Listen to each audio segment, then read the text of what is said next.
अच्छा, आपने सर 2 चीज़ें बड़ी इंपॉर्टेंट की हैं जिस पे मैं चाहूँगी थोड़ा अगर आप डिटेल में बात कर सकें।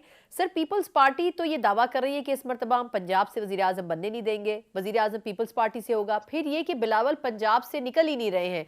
उन्होंने सिंध में अपनी बहन को सारी कैंपेन दे दी है और खुद पंजाब में बैठ गए हैं। तो उनका फ़ोकस क्या सिर्फ़ लाहौर की एक सीट है जिस पे वो खुद कंटेस्ट कर रहे हैं या आपको लगता है कि वो पूरा ज़ोर लगा रहे हैं कि पंजाब में जितनी सीटें निकाल सके वो निकालें?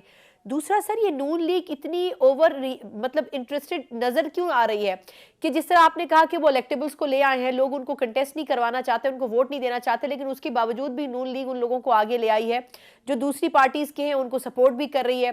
तो क्या उनको पहले से अंडरस्टैंडिंग है कि हमने जीतना है चाहे कोई भी उम्मीदवार हो? माइंडसेट क्या है नून लीग का? ये सारी सियासत स्टेटस को की है। ये जो पाकिस्तान में उमरा का कब्जा हुआ है, ये उसकी सियासत है। और नवाज शरीफ जो है वो उमरा की सियासत के पंजाब में अब बड़े चैंपियन हैं। अब नवाज शरीफ के उम्मीदवार सरमायादार नहीं है पंजाब में। नवाज शरीफ के उम्मीदवार ज्यादातर जागीरदार है, बड़े जमींदार है। इसी तरह पीपल्स पार्टी ने भी यही किया हुआ है। मसला ये है कि सारा इंतखाबी अमल महदूद होकर रह गया है पैसे वाले और बड़े बड़े फ्यूडल्स के दरमियान।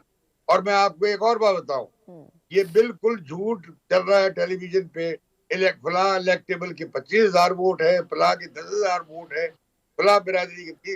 ये बिरादरी बिरादरी कोई नहीं रही। लोग अब बिरादरी को नहीं मानते हैं। लोगों का वोट पर एतमाद भी खत्म हो गया है। लोगों को पता है, लोग कह रहे हैं कि हमें उम्मीद नहीं है कि वोट से तब्दीली आ जाएगी। लोग कह रहे हैं कि पहले से नतीजे तय हुए हैं। जब ये फिजा होगी तो सियासी मुहिम ही नहीं बनेगी। आप देखें, मुल्क में ये पहला इंतखाब ऐसा है जिसमें कुछ सियासी मुहिम नहीं बन रही है। पोस्टर नजर आएंगे, बैनर नजर आएंगे, अब टेलीविजन पे बड़े लीडर्स की तकरीरें भी सुनाई देगी। जो सारा का सारा रेंट क्राउड है वो सारे लोग इकट्ठे करके ले आते हैं। 5-7 करोड़ रुपए जलसे में खर्च करते हैं और वो जलसा करके अगले जलसे में चले जाते हैं। इससे सियासी फिजा नहीं बन रही है। अब मसला ये है कि अब सियासी कारकुन जो है उसे इन्होंने दौलत वालों ने खराब कर दिया है। वो पोस्टर लगाने के भी पैसे मांगता है, वो बैनर लगाने के पैसे, वो नारे लगाने के भी, और जलसे जुलूस में आने के लिए भी। अब मेरे शहर में इस वक्त कम से कम 20-30 वलीमे हो रहे हैं। वलीमे से मुराद पता क्या है? दावत वलीमा बगैर शादी के।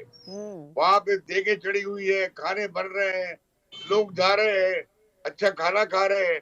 ये हो रहा है। कोई इलेक्शन कैंपेन नहीं कर रहे। मेरे मुखालिफिन ने किसी ने एक सियासी जलसा नहीं किया है। हाँ, वो पीटीआई का है, नून लीग का है।